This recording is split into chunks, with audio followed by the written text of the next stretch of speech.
Bisa nggak sih sebenarnya anak-anak kena stroke gitu? Betul. Atau ini cuma penyakit orang tua, biasa kan dibilangnya gitu. Atau kadang ada misalnya kayak bercandaan gitu, kayak misalnya umur 30-an, hati-hati lu nanti stroke gitu. Oh, Jadi ternyata dari anak kecil pun bisa bisa. kena stroke, Dok. Pembuluh Prinsipnya sih darahnya, sama ya. iya, pembuluh darahnya kesumbat atau pembuluh darahnya pecah. Pecah. Faktor risikonya darah tinggi, diabetes, itu kan penyakit orang tua semua tuh, Iya. sakit jantung. Jadi dianggapnya oh, ini penyakitnya orang tua gitu. Juga yang misalnya namanya kita bilangnya aspirasi mekonium gitu, Dok, atau aspirasi cairan ketuban. Jadi pokoknya dia ketelen benda asing gitu. Jadi ketelen cairan ketuban ataupun mekonium, Keselak lah. keselak. Jadi itu cairannya itu masuk ke paru-parunya Paru-paru. dia gitu.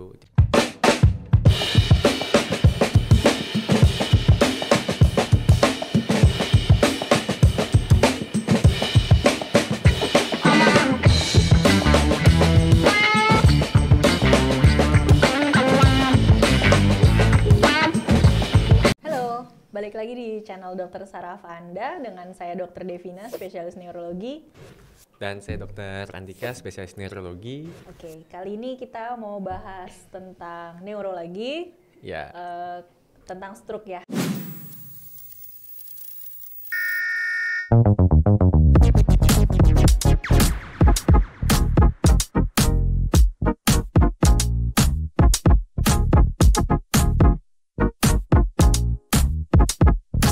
oke. Cuma mungkin yang kali ini agak beda. Ini stroke-nya pada anak-anak nih, Dok. Oke. Gitu. Jadi mungkin yang Jarang nih. ya betul, kasusnya lebih jarang dan yang biasanya orang tahu itu kan stroke itu penyakitnya orang tua. Orang tua, Gitu. oma, Jadi, opa. oma opa kena Iya. stroke. Emang anak-anak mungkin gitu. Bisa nggak sih sebenarnya anak-anak kena stroke gitu? Betul. Atau ini cuma penyakit orang tua, biasa kan dibilangnya gitu. Atau kadang ada misalnya kayak bercandaan gitu, kayak misalnya umur 30-an, hati-hati lu nanti stroke gitu. Ah enggak, gua kan baru 30-an gitu. Itu kan Betul. penyakit orang tua gitu.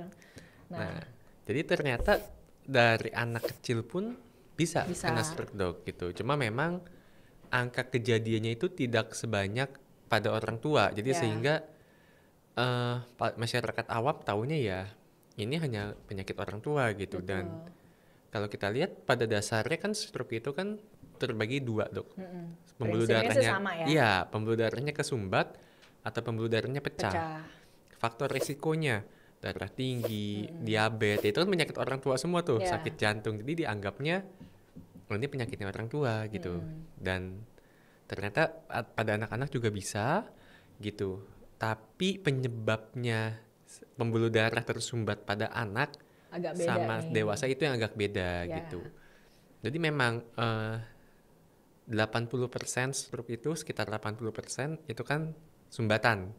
Cuma sekitar ya 10-20% yang pembuluh darah pecah gitu. Jadi mungkin akan lebih banyak dibahas di yang sumbatan-sumbatan gitu. Pada anak kecil pun sama, pembuluh darahnya kesumbat gitu. Atau aliran darah ke otaknya lah nggak Mampet. bagus, mampet. Makanya akhirnya jadi stroke gitu. Nah, jadi sebetulnya apa aja sih yang bisa bikin anak-anak itu kena stroke? Jadi sebenarnya mulai dari proses lahir, Dok. Atau mungkin dari awal, dari proses Masih kehamilan. di perut. Cuma mungkin yang banyak gitu ya, maksudnya yang lebih umum orang tahu, waktu lahir, misalnya lahirnya normal, ada lilitan tali pusat tuh, Ya. Dok, gitu. Kelilit di lehernya sama tali pusat, ya itu bisa tuh bikin dia risiko stroke gitu. Atau nggak langsung nangis. Nggak langsung nangis, Ya, betul. biasa kan itu pokoknya anak bayi keluar brojol, yang dicari nangisnya dulu nih. Iya, karena itu biar paru-parunya ngembang, udara masuk, Masuk oksigen. Ada juga yang misalnya namanya kita bilangnya aspirasi mekonium gitu, Dok, atau aspirasi cairan ketuban. Jadi pokoknya dia ketelen benda asing gitu. Jadi ketelen cairan ketuban ataupun mekonium, Keselak lah. keselak. Jadi itu cairannya itu masuk ke paru-parunya Paru-paru. dia gitu. Jadi akhirnya ya paru-parunya buat ngambil oksigen susah, oksigen yang ke otaknya itu juga susah gitu, Dok. Apalagi kalau misalnya nggak langsung nangis, jadi dia belum masih Betul. refleks batuknya masih belum ada, nggak bisa tuh. Misalnya kalau kita kan keselak, emang mungkin nih Dok keselak kan bisa batuk gitu. Nah kalau anak bayi baru lahir apa neonatus lah ya, Iya. itu masih belum bisa. Itu dia makanya kenapa Keluarin. bayi baru lahir harus nangis ya. Harus nangis. Gimana pun caranya pokoknya Iya, harus makanya nangis. dia akan dibikin supaya Dibikin jadi nangis nangis. gitu. Karena justru nangisnya itu lebih bagus untuk bayi daripada dia nggak nangis. Betul. Terus kalau misalnya pada anak-anak itu bisa juga tuh sumbatannya biasanya tuh ada kelainan jantung bawaan. Jadi jantung yang pompanya nggak bagus akhirnya jadi sumbatan, sumbatannya naik ke pembuluh darah yang ke otak kesumbat gitu. Atau misalnya nggak ada sumbatan tapi emang jantungnya pompanya nggak bagus. Jadi aliran darah yang ke otaknya nggak bagus, Nggak bagus. otaknya kekurangan oksigen. Meskipun nggak ada sumbatan nih di pembuluh darahnya mah bagus-bagus aja gitu. Tapi aliran yang ke atasnya itu loh yang kesumbat pelan karena jantungnya nggak Mompanya bagus mompanya. nggak full, misalnya cuma dikit-dikit, jadi kan airnya cuma ser Iya, gitu lah ya. Darahnya betul. cuma ngalirnya dikit-dikit. Terus ada juga penyakit-penyakit yang mungkin sifatnya genetik gitu. Jadi kelainan pembekuan darah ataupun jadi darahnya itu bekunya itu cepet banget beku. gitu, cepet beku. Jadi clot deh, jadi nyumbat. Betul. Atau misalnya anak kecil tuh kena infeksi otak gitu Ya. yang biasa kita bilang meningitis, ensefalitis gitu. Penyebabnya banyak. Bisa bakterial, bisa TBC. Mungkin ada di salah satu video kita mengenai TBC yang Ya betul. nyerang ke otak ya dok. Ya. TBC yang nggak nyerangnya di paru-paru nih, tapi dia naik sampai otak dan tulang belakang. Ini yang videoin. Nah, TBC otak itu atau bukan TBC otak lah, infeksi otak itu bisa loh meningkatkan resiko stroke dengan cara ya infeksinya itu dia menyerang si pembuluh darah yang ada di otak yang kita sebut dengan vaskulitis gitu. Jadi ketika ada vaskulitis ya bisa tuh jadi stroke tuh akibat infeksi yang ada di otak gitu. Terus ada juga yang memang kelainan bawaan, mungkin yang beberapa orang udah tahu istilahnya ada yang namanya moya-moya gitu. Jadi emang arteri Banyak. atau pembuluh darah yang ke otaknya itu tidak terbentuk sempurna ataupun udah terbentuk namun ada suatu proses abnormal yang menyebabkan ketutup tuh, kesumbat gitu. Sumbatannya bukan karena sumbatan kolesterol, bukan karena sumbatan gula gitu, bukan, tapi emang dia ada penyempitan stenosis ya kita bilangnya yang abnormal gitu. Jadi dia nutup sehingga ya aliran darahnya yang ke otak itu nggak bagus gitu. Terus ada juga yang tadi ya kelainan faktor-faktor pembekuan darah itu kan juga bisa tuh menyebabkan seorang anak itu kena stroke gitu. Jadi memang kalau kita lihat stroke-nya mah sama-sama Prinsipnya sih ya, sama. prinsipnya sama, sumbatan atau kurangnya cairan darah ke otak ya ataupun pecah. Tapi yang beda itu Kausanya, penyebabnya, sama faktor resiko resikonya. gitu. Ada lagi yang namanya AVM, Dok. Ya, AVM tuh arteriovenous malformation. Jadi harusnya kan kalau di otak itu kan pembuluh darah itu dari arteri, dia masuk ke kapiler dulu, habis itu ke vena, sistem vena. Kalau ini kan enggak. Nah, kalau yang ini AVM itu jadi ada arteri, ada vena, dia tuh kayak ngegumpel aja jadi satu. Dari arteri langsung masuk ke vena. Gitu. Jadi di situ nggak normal tuh. Jadi arteri tekanannya tinggi, vena tekanannya rendah. Harusnya ada tengah-tengahnya, ada perantaranya dulu. Ini nggak ada. Langsung nyambung semua. Ya akhirnya pecah gitu karena kayak ada rambut kusut di tengahnya. ya karena ya si vena itu kan nggak seharusnya dapat tekanan yang tinggi dari si Ya. arterinya begitu. Akhirnya pecah ya jadinya Gampang pecah. Gitu. stroke perdarahan gitu ya dok. Nah, jadi gampang pecah. Jadinya stroke pembuluh darah pecah pada anak-anak. Nah dok, Gitu. bentar. Ini anak-anak di sini tuh sampai umur berapa sebenarnya? Sebenarnya usia berapapun ya dok ya bisa ya dok ya dari usia yang tadi saya bilang dari mulai dia bayi gitu sampai ya usia berapapun itu anak Sampai 17 lah ya yang dibilang anak. 17 Tujuh- ya 17 masih masuk. boleh. Ya masih masuk anak ya kalau kita ya. Oke. 17 ya masih 17, anak ya 18 sudah mulai udah dewasa ya udah mulai dewasa. udah punya KTP, KTP. tahun depannya udah dewasa Iya. ya. Terus Nah. ada lagi yang dibilang fibromuscular dysplasia ya dan Ya. berbagai penyakit genetik ataupun bawaan lainnya itu bisa bikin stroke pada anak gitu dok. Oke, nah kalau dari jenis kelamin ada ininya nggak dok? Ada beda nggak cewek sama cowok? Sebenarnya dibilang yang laki-laki lebih banyak ya dok ya pada anak, dia stroke pada anak lebih sering pada laki-laki. Cuma memang angka prevalensi pastinya masih mungkin belum ada data atau mungkin saya yang belum baca gitu dok. Gitu. Oke, dari jenis persalinannya sendiri dok, ada bedanya nggak? Maksudnya kayak kan persalinan dua nih, yang spontan sama yang operasi. Nah, dari situ apakah ada menjadi salah satu faktor resiko terjadinya stroke pada anak atau sama aja dua-dua? Oke, jadi sebenarnya sih kalau secara teori dibilang yang secara seksio lebih besar ya dok ya, lebih beresiko gitu jadi stroke pada anak. Tapi ya sekali lagi stroke pada anak ini insidensnya udah kecil nih dok. Nah, yang stroke pada bayi baru lahir itu lebih kecil lagi insidennya. Ya. Nah, yang stroke pada bayi ini penyebabnya kan banyak tuh.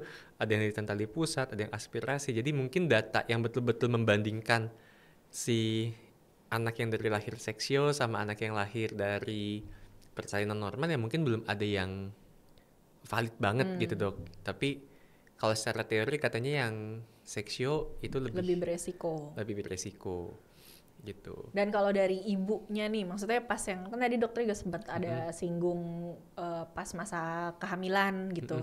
Nah, atau dari ibunya sendiri tuh ada resiko. Ya, jadi kalau misalnya ibunya pertama yang tadi saya bilang pasti ada faktor genetik ya dok ya. Jadi yang kelainan pembekuan darah lah, yang pembentukan pembuluh darah ke otak yang nggak sempurna lah, itu pasti ada. Terus dibilang kalau misalnya ibunya selama proses persalinan misalnya biasanya katanya ya anak pertama atau misalnya ibunya mengidap suatu kondisi yang namanya eklamsia. Eklamsia itu jadi kayak waktu hamil tensinya tinggi, kakinya bengkak, terus dicek kencingnya banyak protein. Nah, kayak gitu.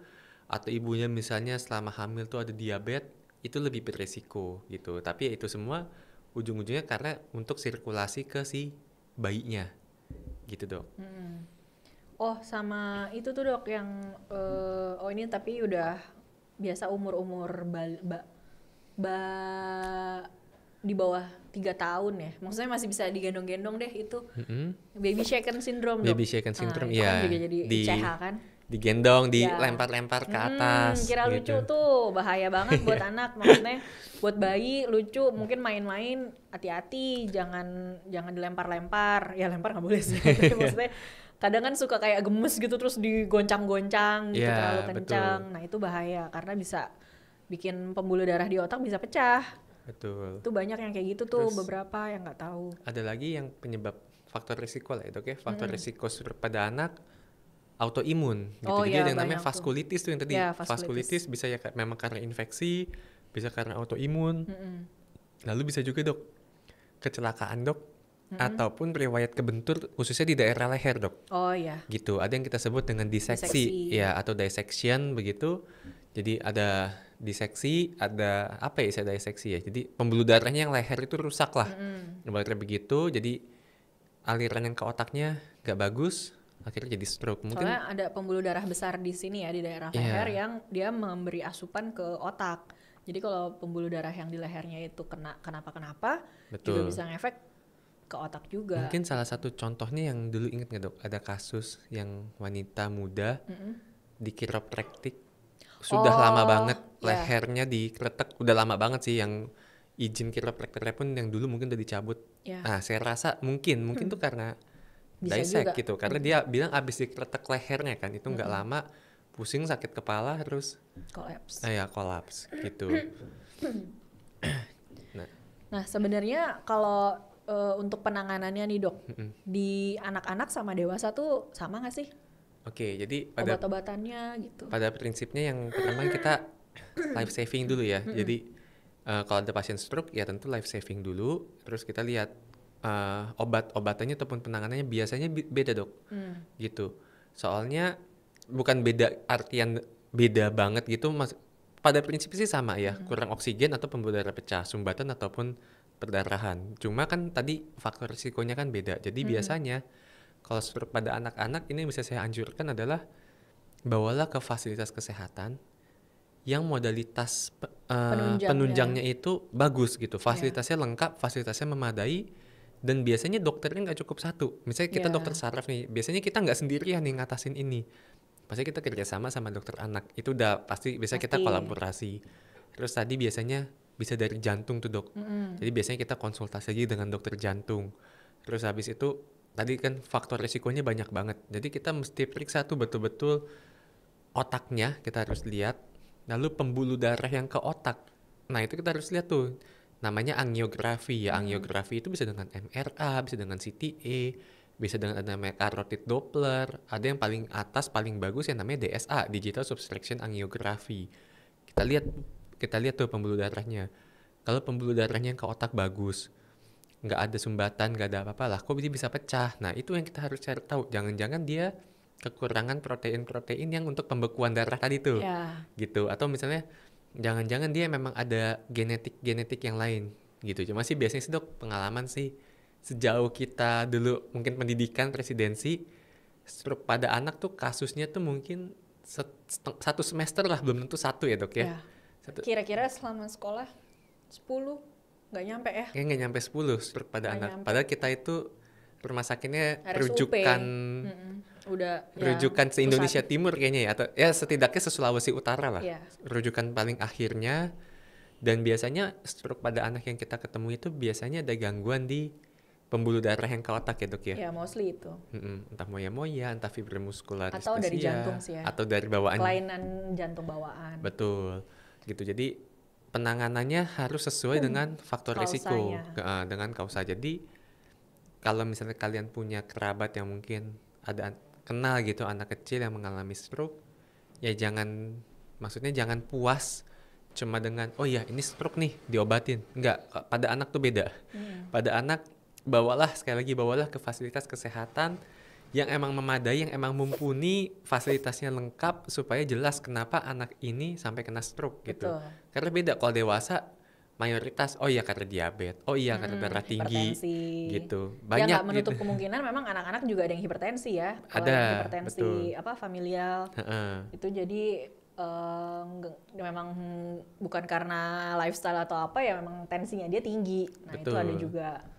Cuma ya jadi intinya mesti hati-hati. Jadi anak-anak itu kalau misalnya ada keluhan lumpuh sebelah atau tiba-tiba mencong atau ngomongnya pelo, itu jangan dipikir Goib lagi. ya, atau jangan dipikir aduh nggak mungkin nih gitu, karena stroke nggak mungkin lah, stroke itu kan penyakit orang tua gitu, biasa omong-omong opa-opa gitu. Jadi mungkin jangan dianggap bercanda juga anaknya gitu. Ya, betul. Misalnya ntar pikir dibuat-buat atau apa gitu. Atau enggak. yang misalnya biasa pada nanya, dok ada nggak tanda awal? Biasanya tanda Iya. awal itu kalau untuk beberapa kasus tergantung penyebabnya ya. Kalau aneurisma biasa anak itu sering ngeluh sakit kepala. Jadi kalau udah ada anak-anak sering ngeluh sakit kepala kok berulang. Itu alert, harus Itu iya. alarm lah, jadi alarm. Iya, itu udah alarm simptom ya. Iya. Karena biasa sakit kepala paling sering tuh tension type headache. Biasa karena stres. Biasa anak-anak kan belum stres ya Iya. biasanya. Jarang anak-anak sakit kepala. Betul. Jadi kalau emang udah ada keluhan sering sakit kepala, makin lama makin sering, makin lama makin hebat, hati-hati. Apalagi kalau sampai nangis-nangis gitu kan, berarti kan sakit ya. Iya. Gitu, jadi harus hati-hati dan jangan, maksudnya ya anak kecil kadang takutnya suka dianggap enggak bercanda nih Iya, gitu. Atau tadi abis kebentok kali atau ya, apa. Jadi hati-hati juga, mungkin bisa pilah-pilah lah. Maksudnya memang mungkin nggak semuanya juga benar gitu ya. Iya. Maksudnya anak-anak ya mungkin aja juga bercanda. Setidaknya kalau misalnya dia ngeluh-ngeluh sakit kepala misalnya, dan kita sudah lakukan pemeriksaan lengkap dan memang normal, sehingga kita lebih tenang bahwa Betul. oh ya setidaknya di otaknya emang nggak ada sesuatu yang bermasalah gitu. Benar. Dan kenapa ini jadi concern? Karena sebetulnya anak-anak itu pertumbuhan otaknya kan masih bagus banget ya. Iya. Jadi kalau misalnya sampai dia terkena stroke atau apa, kita bisa menggunakan yang namanya neuroplastisitas. Jadi kemampuan sel-sel saraf untuk berkembang, beregenerasi di anak tuh lebih baik gitu. Jadi jangan sampai didiamkan gitu. Harus setelah kita tahu faktor risikonya, ya kita restorasi atau kita rehabilitasi gitu supaya dia bisa membalikan fungsinya sebaik mungkin lah seperti dulu. Betul. Gitu. Kesempatan untuk menjadi pulihnya itu masih lebih bagus daripada Dewasa. orang dewasa Iya. ya, apalagi orang tua gitu. Karena ya itu Karena anak-anak masih berkembang. otaknya berkembangnya cepat banget kan anak-anak itu. Gitu. Dan yang tadi dijelaskan Dokter Andika, memang untuk fasilitas pendukung untuk penunjangnya itu sebenarnya nggak semua rumah sakit ada ya dok ya. Betul. Jadi apalagi kalau udah sampai MRA, CTA atau sampai DSA, itu memang biasanya rumah sakit yang besar. Betul. Rumah sakit pusat atau rumah sakit yang ya cukup yang besar lah intinya gitu. Jadi kalau memang ada mungkin koleganya, keluarganya atau anaknya, keponakannya yang ngalamin seperti keluhan stroke, ya bisa mesti dicari tahu kenapa sampai seperti itu gitu. Jadi bawa ke, mungkin kalau yang pakai BPJS kan bisa ke puskesmas dulu tuh. Iya, vaskes tingkat 1 lalu Tingkat 1 nanti langsung bisa dirujuk. dirujuk. Dan ya kita memang memahami sekali di Indonesia ini pemerataan fasilitas di rumah sakit itu masih belum merata lah di Iya. daerah-daerah. Jadi Rumah sakit besar aja bisa ada yang punya, ada yang enggak. Iya, Gitu, enggak iya. semua punya. memang suatu tantangan buat yang tinggal di daerah yang nggak ada Iya. fasilitas yang lengkap. Ya biasanya kita pun pernah kerja di tempat seperti itu. Iya. Ya memang tantangannya jaraknya agak jauh, tapi ya itu Worth tetap to try. diperlukan. Karena sekali lagi perlu fasilitas yang memadai untuk stroke pada anak, karena beda nih kita sama stroke pada dewasa. Dan yang kedua tadi perlu multidisiplin ilmu. Jadi Iya. kita nggak bisa sendirian loh kerawat stroke pada anak. Banyak yang harus berkontribusi gitu. Jadi kita kerjasama dalam satu tim untuk pertama cari tahu kenapa anak ini sampai stroke, kita cegah jangan sampai berulang. Yang ketiga untuk pemulihannya Pemulihan gitu. betul. Dan untuk anak masih panjang ya. Iya. Maksudnya kedepannya itu masih panjang, jadi kasihan lah kalau nggak ditangani. Misalnya dia lumpuh setengah, kan kalau dikasih pemulihan lebih cepat, fisioterapi atau bisa yang lebih lain baik bisa ya. lebih bagus outcome-nya. Jadi untuk dia kedepannya, untuk kehidupannya, kualitas hidupnya bisa naik gitu. Betul. Daripada kalau nggak ya bukan nggak bilang nggak diapa-apain ya, tapi Iya. mungkin kurang maksimal. Betul, Gitu. betul. Ya, Oke, jadi itu tentang stroke pada anak. Jadi ternyata stroke itu bisa juga terjadi pada anak, walaupun ya prinsipnya sama, tapi ya penyebabnya aja agak-agak sedikit berbeda. Dan penanganannya tetap perlu diperlukan karena ya untuk meningkatkan kualitas hidup ya. betul. Gitu. Jadi mungkin sekian video kita kali ini. Semoga membantu ya, semoga menambah wawasan supaya kita semua bisa lebih alert lagi. Jadi kita Tutup tutup aja dulu video video ini. ini. Kita sambung di video-video berikutnya ya. Oke, Oke. dadah. Bye-bye.